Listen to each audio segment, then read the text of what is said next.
Follow the money. That's what I always say. You always follow the money. Yeah. This is Follow the Money with Mitch Moss and Paulie Howard on VSiN. Here we go. Welcome to the madness. It is Follow the Money. Sharp Week on VSiN, the Sports Betting Network. Mitch Moss, Paulie Howard with you. Live in Vegas, Circa Resort and Casino was a spot. 3 hours of joy coming up today with the madness now upon us. Fran Fraschilla on the program coming up in 1 hour. My favorite college basketball analyst, Dallin Cuff, also on the program coming up in 90 minutes. Future fish market with our best bets, plays that we put in pocket last night after the brackets were revealed, Paulie. Some future bets to take a pop at today as well. And heavy college basketball, as you could imagine. First of all, I will start by saying this. I thought it was refreshing last night watching the show, and after it was over with, once they brought on the NCAA tournament chair, Keith Gill. What do we typically do today and also the day after those dumb shows that they have for college football throughout the entire year? Mm-hmm. Like, these people are lost. They never give you any answers. There is no sense of structure to how they're trying to put this thing together. I thought that was maybe the best example of a guy who gets it after the brackets were released that we've ever had on TV. Tip of my cap to Keith Gill. Yep. He answered everything. He had something for the broadcast and for the audience the entire time, the way it felt. Mm-hmm. And I have nothing to complain about. I thought, in terms of who got in, I think Joe Lunardi nailed it. He got everyone right. I think a lot of people also got everything right. Yeah, they did. I don't think there's one team that can complain about being left out. The Auburn thing. Bruce Pearl, I don't think is allowed to comment because he's on the payroll. He shouldn't be allowed to comment on anything Auburn related. And he was trying to say SMU should be out, but Auburn with all those losses and 16 losses is what did him in as well. And you can't put a team only one game over 500 in the tournament. I just was surprised Miami of Ohio was in the play-in to go undefeated in the regular season. Either you think they're good or you don't think they belong. Seemed like a compromise to me. And then I could not believe that VCU would have been out if they didn't win yesterday. They are 16-1 in their last 17 games. And as Dallin Cuff said numerous times, why did they get rid of that last 10 metric? How are you playing going into the tournament? Yeah. I think is a huge metric. And one thing that probably knocked NC State into the play-in too, because they limped to the finish line. But I thought that was astonishing what he said, that VCU needed to win that game yesterday. That it feels like it's convenient for some teams, and then they just forget about it with others. Like Purdue, he said, Keith Gill, that they were the 11th team overall before they won the Big Ten championship, and they moved them up to like the 8 line or the 8 seed overall, and that would put them on the 2 line. Yeah, does the conference tournament mean? Right, yes, so it mattered for them. Right, but I would also then come back and say, I know Arkansas was supposed to be on the 5. You also gave them the second or the most difficult bracket as the 4 seed. More on that coming up in a little bit. But because everybody panicked that Miami, Ohio was the last team in. He explained that they, in fact, were not. And he had reasoning behind that. And I will also go back to this. Last week on the show, prediction markets. Remember how it was explained? Where teams to qualify for the field of 64, Miami was a monster favorite to get in. If you took the no on that, that means that they had to actually make it. Or the no means that they did not make the field of 64, or they made the play-in game, and they have to now win that game. So yesterday, before the brackets were revealed, Miami was plus 177. And if you took that number, they now have to win this game in order for you to lose that bet. I hope that's not too confusing, because the prediction markets have it field of 64, not field of 68. But also, he said that SMU was the last team in, and that injuries played a major reason why. Thank you for actually saying that. Right, yes. That their leading scorer, Edwards, he referenced. Yes, well done. Absolutely. And that's now Miami of Ohio got us up to as high as an 8.5-point dog. So that was a solid bet if you made that wager. I know Hoops Peterson loves Miami. It came down to 6.5, although they are the most bet team as of now in that game at BetMGM. So I'd be careful with that. But that was, how about St. John's? St. John's can't be a 5. I would agree. That's never happened before. You win the regular season and the conference tournament back-to-back years, and they're a 5. They were pointing to what happened in the non-conference, but again, they're a hot team as well. Well, thumped UConn. That's that. They didn't give the benefit of the doubt to St. John's, I felt, and and that was unfortunate too. And then Utah State, a 9 seed, they win the regular season and the conference tournament. They shouldn't be a 9. They should be better than that. Missouri was safely in. That was a surprise. Purdue a 10, and NC State in the play-in, while most people had them as a bye. So those were some surprises, I felt. Okay. I would say that St. John's not being flipped with Kansas was kind of egregious, but in the end, does that really matter? That they're the 5 and Kansas is the 4? Maybe not. The winner, in theory, of that game, if they do meet, will get Duke down the road, and that should be a pretty decent game, I would think. Also, I would say that Michigan and Florida somehow got the easiest regions. Duke and Arizona. Duke's the number 1 overall seed in this entire bracket. I would say that either them or Arizona got the bracket of death, and that ties into Arkansas. When I saw Lenardi, he had Arkansas moved up to the 4 line yesterday, and he had him in Michigan's region, and he nailed like the other top 4 seeds. I have this future bet on Arkansas last weekend here from the Blackjack tournament that pays a healthy amount of money. If Arkansas would be in Michigan's bracket and Alabama would be in Arizona's, I would double down. I'd triple down on Arkansas. I would absolutely have Arkansas beating Michigan to get to the Elite 8. But now they have to go potentially through Wisconsin and then Arizona just to get there? Are you kidding me? Yeah. That is a buzzsaw. Why? Why? I don't think you should be that concerned. You have a coach in Tommy Lloyd who until last year had never, every loss was against the worst seed. Oh, no, but I mean, this is his best team too. And the fact that Arkansas got Wisconsin potentially in the second round, come on. Nobody wanted to see that. At least I think I'm speaking for the entire audience here, right? Already in the second round to get those 2 teams, one of them is going to be bounced. Both those teams can do some serious damage. I would have separated those 2. Yeah. Well, the other thing, I am shocked at the point spreads. Oh, boy. That's the biggest story of the whole thing. It is. Number 1, no bid thieves. There were 5 2 years ago. So that helped out all these teams on the bubble, and certainly, VCU had to have the game too. So no Dayton, as they got beat. No bid thieves. Astonishing. But the one thing right off the bat were how high these point spreads are. And is NIL going to hurt the first 4 days of the tournament? That remains to be seen. But we didn't have upsets last year. And if this goes back to the mid-'80s now, late 80s. If there's going to be an upset, it's going to be monumental when you look at this. For example, at Caesars, will a 14 win a game? A game is 4-1. Every 12 seed is at least a 9-point dog. We've had 12 seeds favored numerous times, or at least pick them. We've had 13s against 4s that have been close.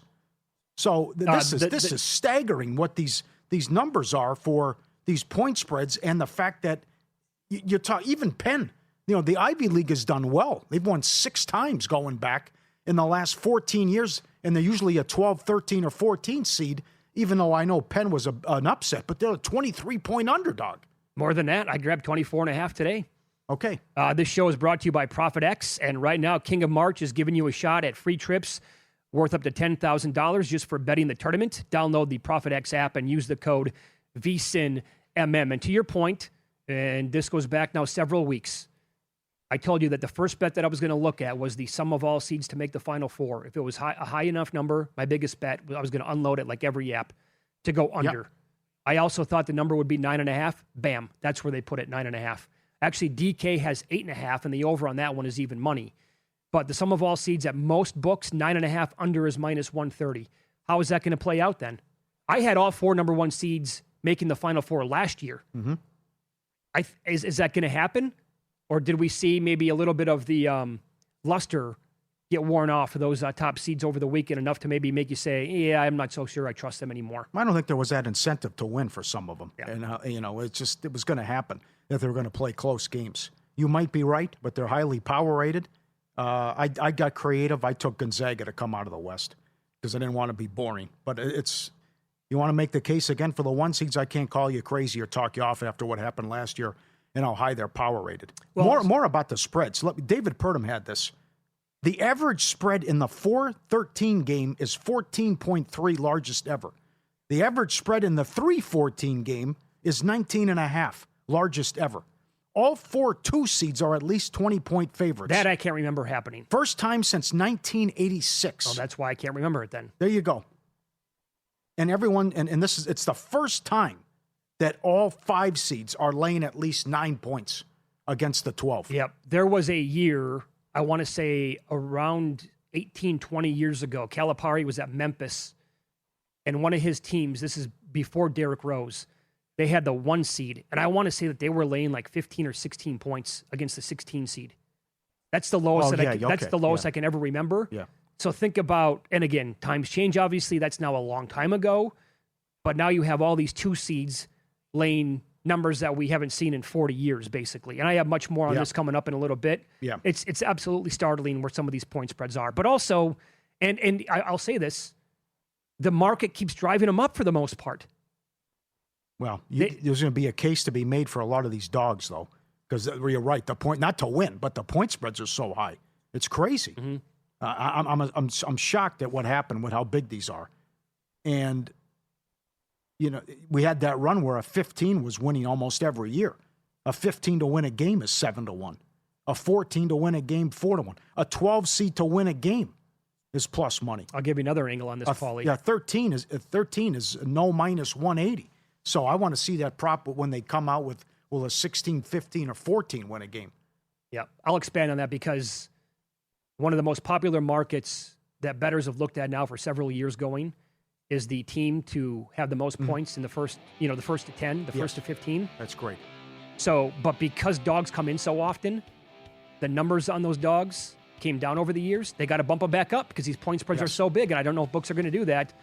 So more on what Paulie's talking about, these spreads looking higher than normal. First time in the tournament in 40 years, and Chris Felica with some great numbers we're going to share coming up next.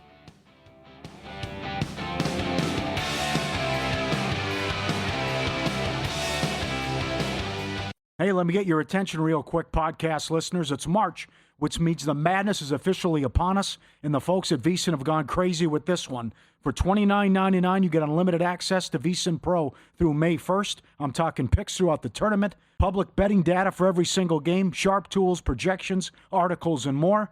Just click the link in the description to get started. It's March, baby. Now back to the show. The Education Equation with College Board President Jeremy Singer is a new podcast exploring real research, real results, and real strategies that improve student outcomes. Each episode, Jeremy brings in experts and innovators in education who are leading on solutions, technologies, and research-backed approaches that move the needle for students. Ready to dive in? Listen and subscribe wherever you get your podcasts. Visit theeducationequation.org.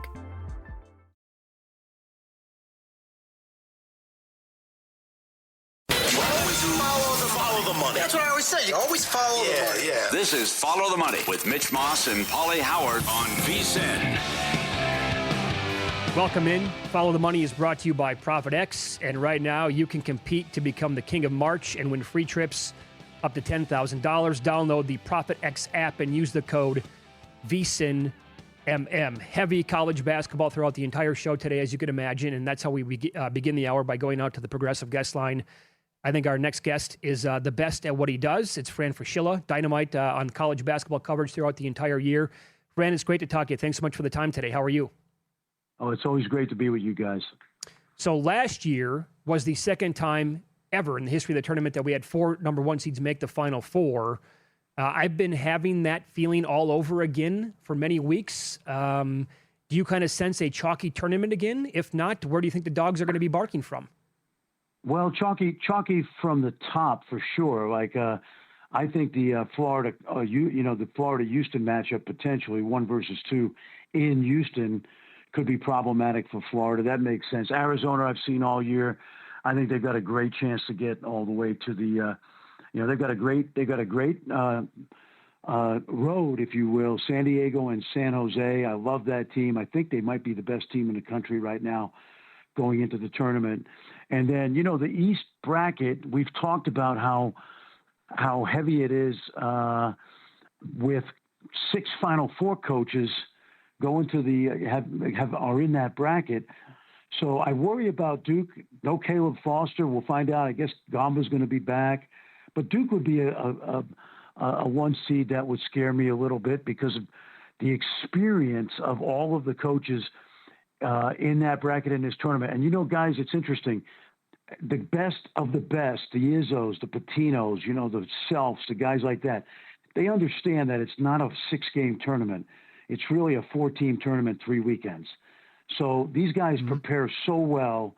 You know, they're so focused on this coming weekend, and they're not thinking any further ahead. That East bracket looks like it could be problematic for Duke if you're talking about 1 seeds. Interesting. Okay, very good. You were excellent as a coach, and especially at Manhattan when you won a game. I was shocked how many current coaches spoke up and said Miami of Ohio shouldn't have been in the tournament. I couldn't believe, because you know how hard it is to win. Ask Navy, ask Yale. I can't believe coaches were anti a team that didn't lose a game in the regular season. How do you feel about that? Well, there's a couple of different things here. They did play a very weak non-conference schedule. Having said that, having coached in both MACs, I was in the MAC at Ohio University as assistant, where we had guys like Ron Harper and Dan Marley in the league at the time. We had 2 NBA players, Grant Long, who played a long time in the NBA. So I know that league. That league is very, very competitive. I mean, the sad part about that league in most years is they only get 1 team in. This year, because Miami lost, you know, Akron's going to join the party, and they're always very feisty.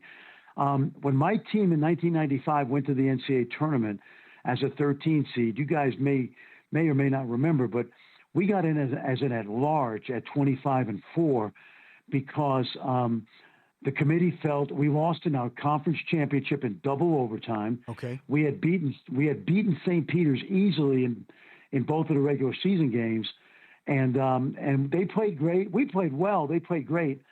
And if that team that ended up beating Oklahoma, by the way, the coach was Kelvin Sampson, and we became good friends after that, we would not have got in the tournament that year, and because we couldn't play anybody.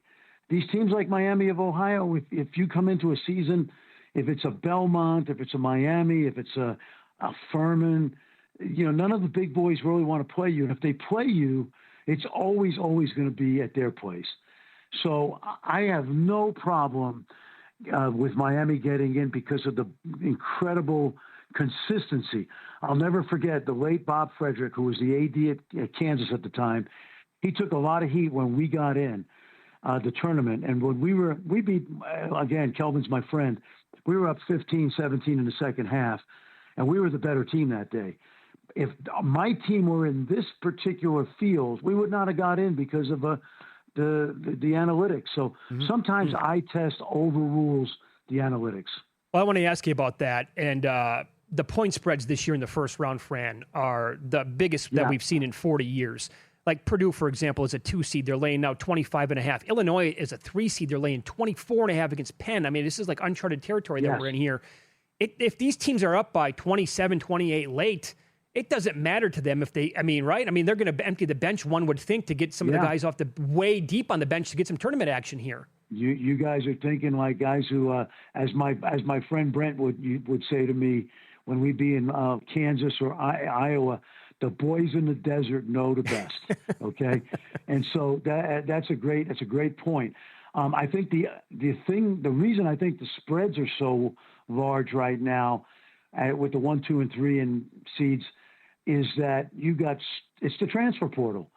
The teams that are 11 through 16, yes, they won their leagues, but remember, a lot of these teams have been poached already by the 5 power conferences, and so I don't think like I'm trying to think of my Manhattan team, for example. I had 5 starters on that team, were all underrated. They were all New York City Catholic high school kids. I would not have those guys after my first season with them because they were all Big East players. Yeah. But nobody knew it at the time.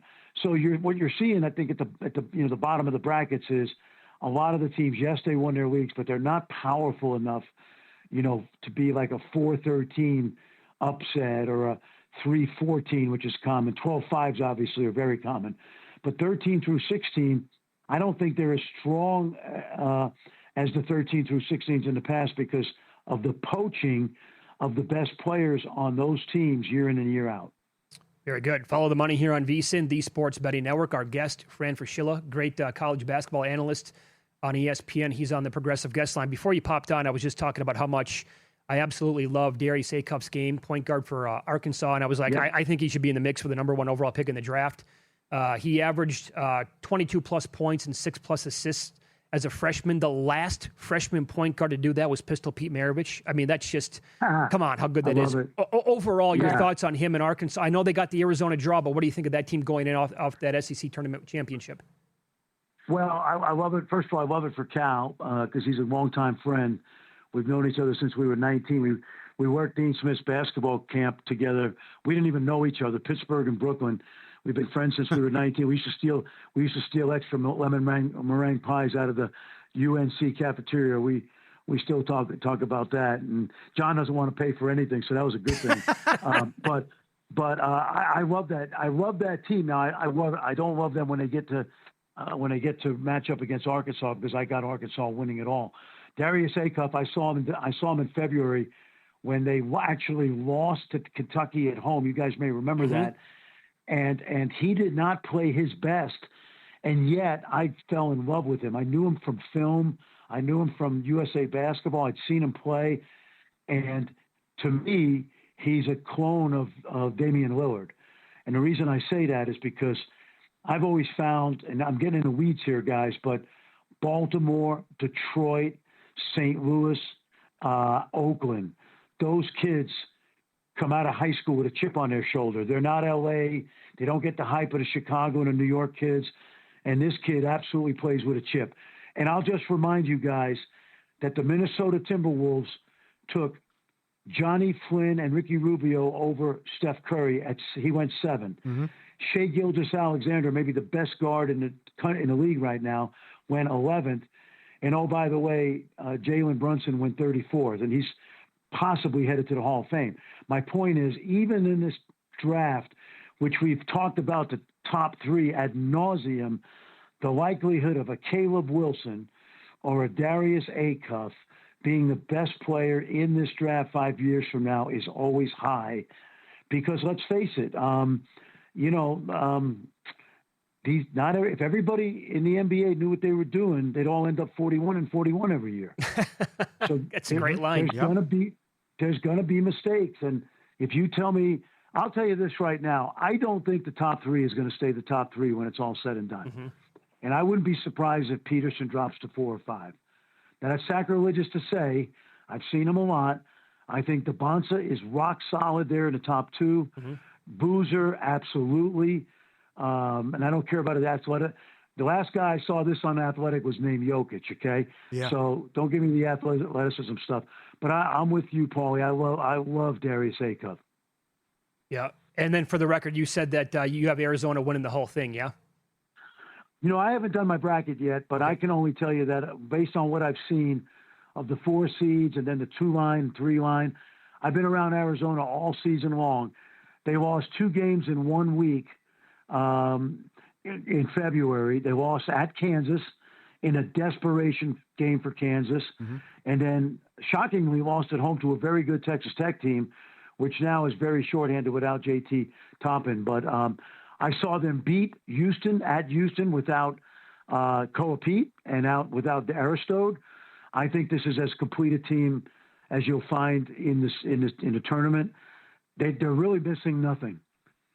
They're really missing nothing, guys. Coaching, depth, size inside, shooting. And by the way, as good a two-way point guard, he's not Darius Acuff, but as good a two-way veteran point guard as you'll find in Jaden Bradley. Yeah, Fran, great stuff, man. Love talking to you so much. Thanks so much for the time. Enjoy the tournament, okay? Always enjoy catching up with you guys. Thank you. Great job.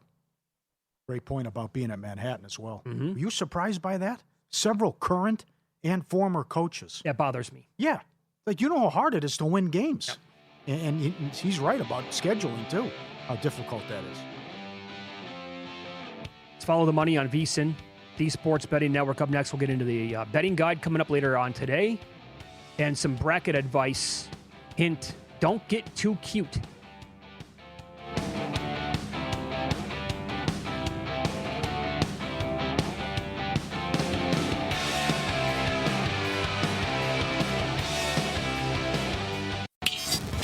This is Follow the Money on VSiN.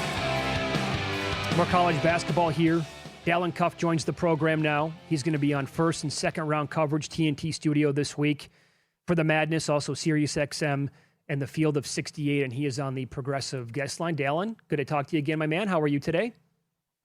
Mitch, Paulie, always great to be with you guys. Feeling is mutual. Did you have any complaints watching the coverage last night for the teams that were put in with any of the seeding or with any of the chairman's comments after everything came to a conclusion there? First off, shout out to CBS. I mean, they got to the bracket before I put my phone down. 40 seconds Zucker in. was like, here we go. Yes. I was like, yes. Yeah. This is awesome. So I was like, whoa, let's lock in. So I love that. I think the coverage was great. I think the committee, by and large, did a good job. And that partially, a lot of the bubble teams didn't make it hard for them. Like a lot of these teams that needed to make plays down the stretch and maybe win 1 or 2 games, a lot of them lost out of the gate to not make it that hard of a conversation. That said, the bubble was kind of weak. I think they did a good job. The few gripes I would have is all about seeding. It's Vanderbilt, probably not a 5. People got a lot to talk about St. John's. Bear in mind, St. John's beat nobody in November, December, and played a lot of teams and beat nobody. So at best, they could be a 4, an absolute best. So if they're a 5, it's more about the 5 in the region and the plays they have coming up that I think you can complain about. But them being a 5 is not a big deal. Wisconsin, questionable a little bit. UVA, maybe a 4, not a 3. But they're in the margins. I think by and large, they did a great job. Gill did a great job, the committee chair. He was outstanding, the Sun Belt Conference commissioner. I thought his explanations afterwards were great, and particularly around Miami, Ohio, which is one of the biggest stories in college basketball this year. He was explaining just where they fell in, how it worked, how they get scrubbed against different teams. I personally thought, and I'm glad that he explained this too. I thought, hey, it's the human nature of this thing. It's the storylines of this thing, and a bit of it is, we're setting a precedent. If you go undefeated in regular season, we're going to put you in the main bracket. No, based on their numbers, they're where their numbers should be. They should. If they kept them out, it would be ludicrous. But to put them in Dayton is kind of where they belong. So let's go give them a chance. Now that does actually help the conference, because if they do win this game, they get a unit. They get probably $600,000 or $700,000 this year that goes to the league. So you get an additional chance to win a game against an opponent that may be more like you to give you a chance to do it. So it may ultimately do them favors for the league and for Miami of Ohio if they can win the game. But they're in the dance despite not winning the tournament, and they got a chance to keep going. I thought you made an excellent point on USA Network on the Atlantic 10 coverage. Why did the committee get rid of the last 10 criteria? As you say, I echo your sentiments. I want hot teams entering this thing. Their thing is they want to make sure that the whole season matters, Paulie. So we're November, December. If you put the last 10 metric in, it devalues the November and December. My argument is all you guys then are doing is overvaluing November and December and not paying attention to what this team is. You're saying that it's the whole breadth of the resume. But in current modern college basketball, with the turnover of these teams is so drastic. The team you're getting in November and early December is totally different than one you're getting in March. So let's reward that. If you had a hiccup or two in November, December, or you had some losses, you can overcome that. And in March, when you've won 10 of 11, 9 of 12, or in VCU's case is who I was talking about. When you won 20 of 22, like who are we looking at now? And we have evidence of a couple years ago, UVA came in losers of like 9 of 10 or 8 of 10, and they got boat raced in the first round by 30. Like they couldn't play, looked terrible coming into it, and you knew it was going to happen. And they were still seated as a favorite there, and it was a joke. That said, I don't think it's the determining factor. There's a lot of data on these team sheets. Just give me the last 10. I want to know how they're playing right now. I want to know what they look like right now. And if they've won 9 of 10, that should at least be in my head and thinking, well, this team, I don't know, maybe I don't know the exact who they've played in that stretch, but they're playing well enough to win games. And that should mean something versus, hey, they won games in November, December, and they stink now. I don't want that. Yes. We totally agree. And by the way, the best point I think of all of that you just said cannot get lost, and that is there is so much turnover now in college basketball. It's going to take a long time for these teams to actually get used to playing with each other. So we might be able to excuse like an early season blip on the radar, November, December, and then they're probably a truer, team come February and March. Yeah, absolutely. Yeah. This to me shocked. I was shocked when I was watching it last night because I didn't want it to happen because I thought that Wisconsin and Arkansas were going to be two of the biggest sleepers. So maybe it's a good thing. And then all of a sudden we get them in the second round potentially. That's a hell of a second round game, Dallin, if that's what we're going to get here. The number's going to be astronomical on this one, guys. I mean, I know the Georgia-St. Louis line is, I guess, opened $170.5, and it's on its way up. But if these two teams play, I think we might be looking at a number in the mid-170s. That said, I really like Wisconsin's team. Nick Boyd has been there before, too. He was one of those key starting guards that played in FAU. So he's been to a Final Four.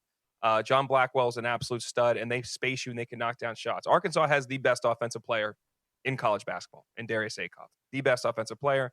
He's outstanding, this freshman. The problem, guys, is I don't even know if defense is optional with him. Defense is just like, not a big deal.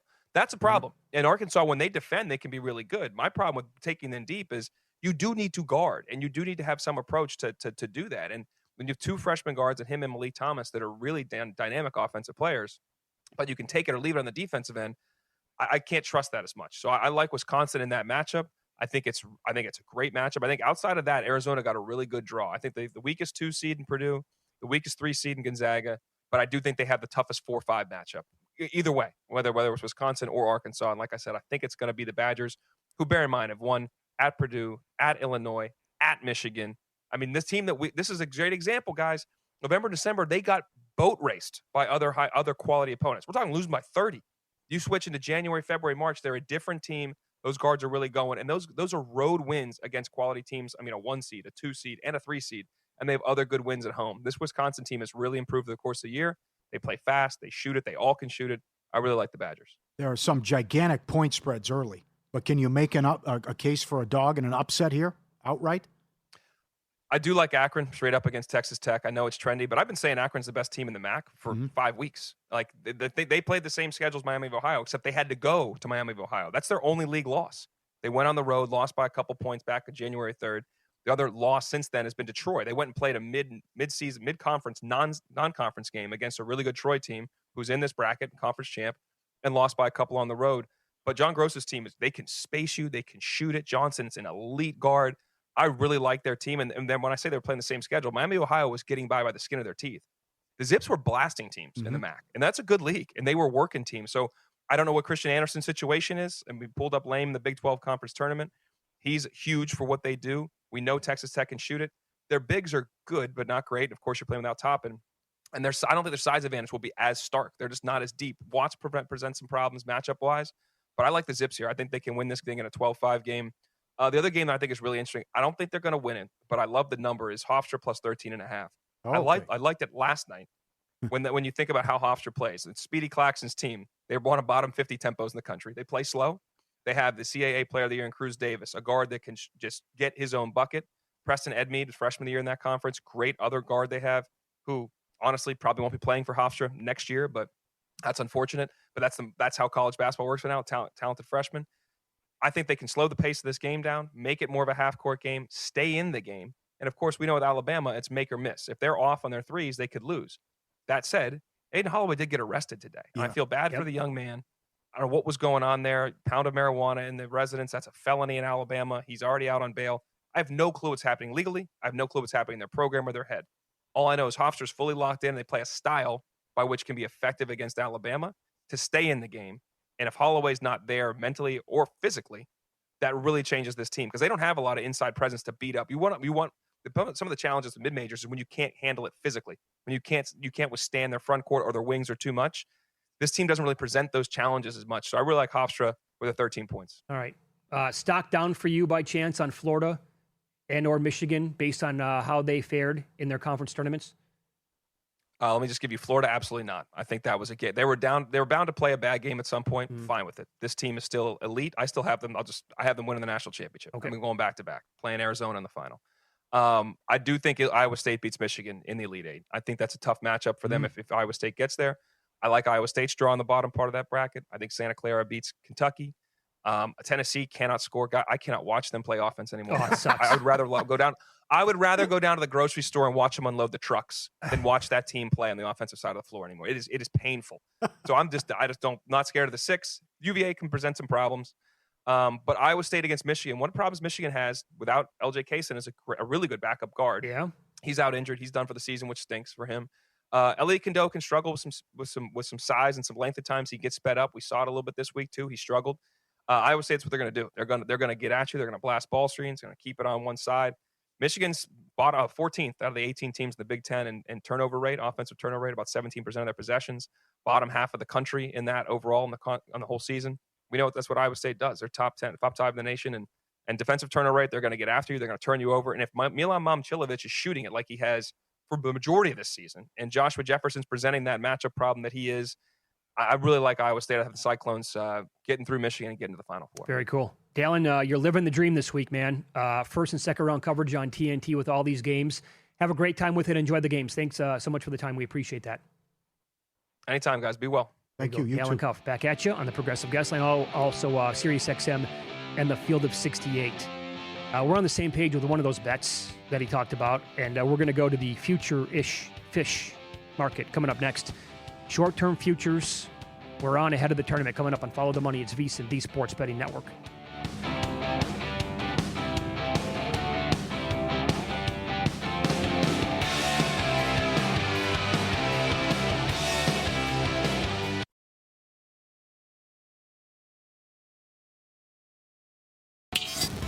This is Follow the Money on VSiN. So we do have an update.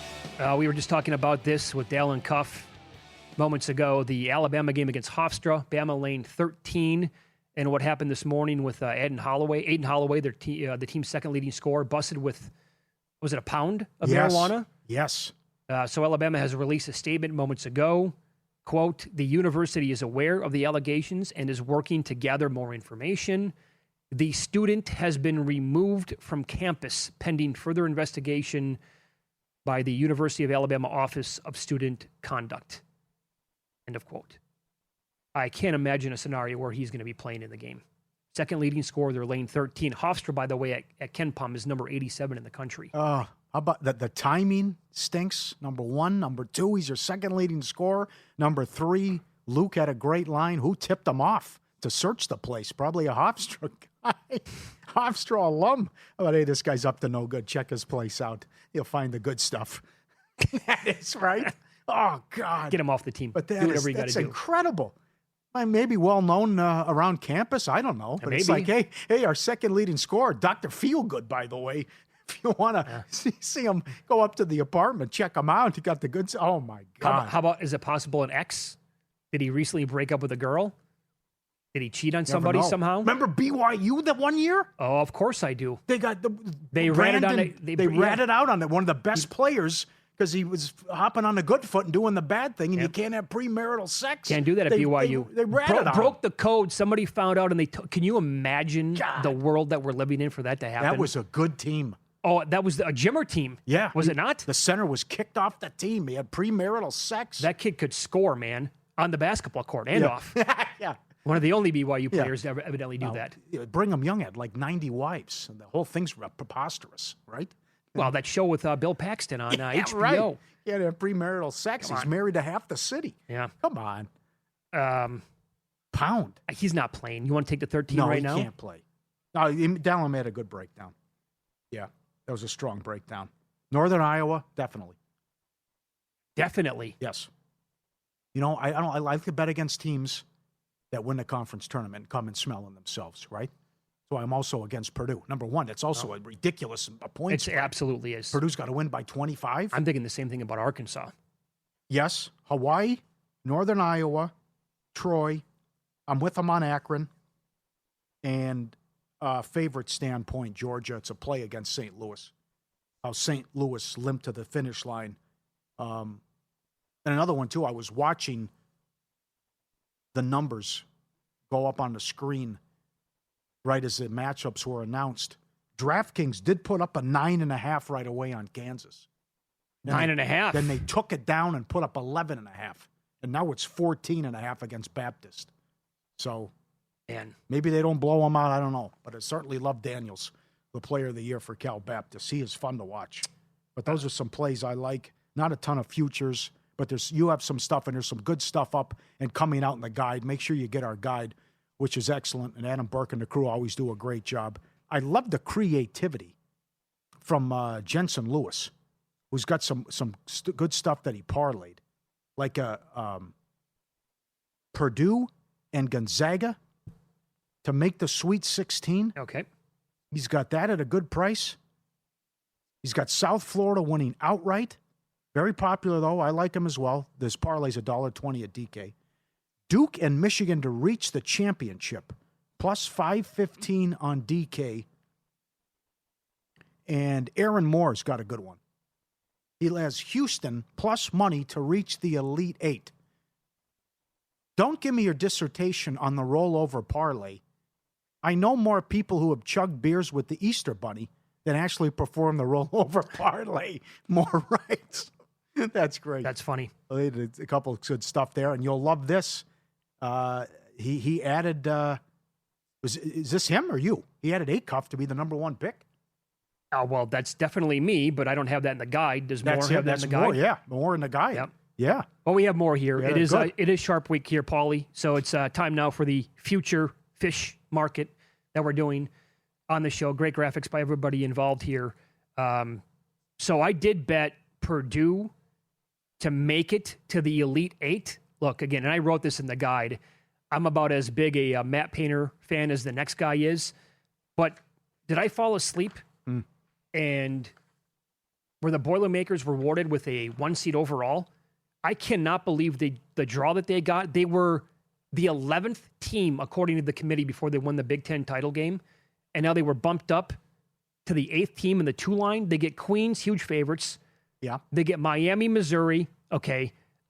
Maybe some resistance. Maybe Miami can give them a game. Maybe Missouri, whatever, hang around. I think that's a great matchup, though, for Purdue. And I'm telling you, I'm calling my shot right now. We disagree with this. The NC State-Texas winner is not only going to beat BYU, they're going to beat Gonzaga. Oh, come on. I see, yes, 11s usually win a game. Absolutely. Sure. Happens every year. So I wouldn't be surprised if they beat BYU or they played better defense in the tournament. That's aggressive because the NC State comes limping in and so does Texas. And it's still, it's strange to see Gonzaga. No one's talking about Gonzaga. Oh, nobody They're is. under the radar with that record. Right. So, look, when the bracket was released yesterday, I told myself, in amazement over Purdue's draw, if they are any plus price whatsoever to make it to the Elite Eight, I'm going to bet that. And I found plus 115. And then I looked at Bart Torvik's site, and he has, he runs all of his sims, and then he breaks down the numbers of odds to win the title, odds to make the Final Four, odds to whatever, et cetera, for every round. He has a 52.2% chance for Purdue to make the Elite Eight. That's the 5th best chance out of any team in the bracket. And they're supposed to be the lowest ranked 2 seed. That translates to minus 109. I was already betting plus 115. I'm like, that makes me feel pretty good about that. So that's one. I've been thinking this for a long time. Out of the top 4, the weakest one to me is Michigan. Their bracket is a dream bracket for them up top, but I think it's a bad matchup for them against Iowa State if the Cyclones make it that far. I got Iowa State making the Final Four plus 340. That's a tough question. Who's the most vulnerable 1 seed? I think it's them. Yeah. I think it's them. I think Arizona is... Well, first of all, Florida and Duke. It was an incredible resume Arizona put It really is. With that schedule, 32-2. And I'm not going to panic about Florida losing to Vanderbilt either, like Dalen Cuff. Duke's injuries, they look like they were a concern in the ACC tournament. Like, if they linger, maybe they can be had because it's such a difficult region. And Arizona, they have dudes everywhere. Iowa State to make it at plus 340, and I'm sticking with my guns here. Again, I picked St. John's to go to the Final Four, filling out my bracket. I have a bet on them from months ago to make it that far. So I love Pitino, man. He's my favorite coach in the history of college basketball of my lifetime. Love him. I wish he would have stayed at Kentucky. Would have dominated the sport, but that's neither here nor there. Yep. I also, other bets that we'll get to with in-pocket plays, there are a ton of them. I know, again, that the NIL could be a huge factor here in this event that we have grown to love for so many years. And maybe there is true separation. We don't get as many upsets. I got to take some of these dogs at the points. You have to. I have to. These are big time point spreads. The other thing, too, he's outlined near the top of the show is some of these high totals. A lot of these totals are crazy, too. Well, I hope they live up to that, too. Yeah. And that tells me that we're going to be in for some very entertaining sessions on at least Thursday and Friday, because we have several games lined in the mid 150s, and then forget about that. Like from 165 and up, there are 5-6 different games where like Georgia, St. Louis, both teams could score 100. Yep. And in fact, I will probably look at playing some high point averages 90 a game. What do you think that game is going to be like against Wisconsin? Maybe both teams score in the 80s or 90s of that game. I think there's a way to get creative by doing some, I don't know about parlays, but some team totals and outing them going over. All the money brought to you by Profit X. 10 plays wins $10,000. Profit X running the King of March, where you can win free trips worth up to $10,000 just by betting the tournament. Win 10 pregame spreads or totals across the 67 games and hit your volume goal. Flights, hotels, wherever you want to go. Profit X covers it. Every additional 10 wins earns you another shot. 1,000 in volume, you're entered for the 5K trip. Hit 10,000 in volume, you're entered for the 10K trip. Just download the app, use code VSINMM, and start winning. VSINMM, King of March, only on Profit X. Enter now. I'll give you another one. Why can VCU not beat North Carolina? Well, they should. Yeah. I think it's a great matchup for VCU. Like Dallin said, 16-1 last 17, 20-22. That's got to be a metric.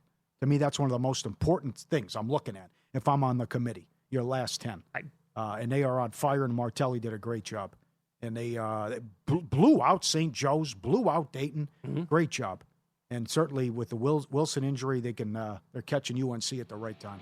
Greg Peterson in the guide has Penn plus 24.5, Tennessee State plus 25 against Iowa State. Again, this is unheard of with the 2s and the 3s and the 4s and what they're laying. Up next, we're going to give you one set of criteria every title-winning team has matched since this website started more than 10 years ago. And I'm not talking about KenPom.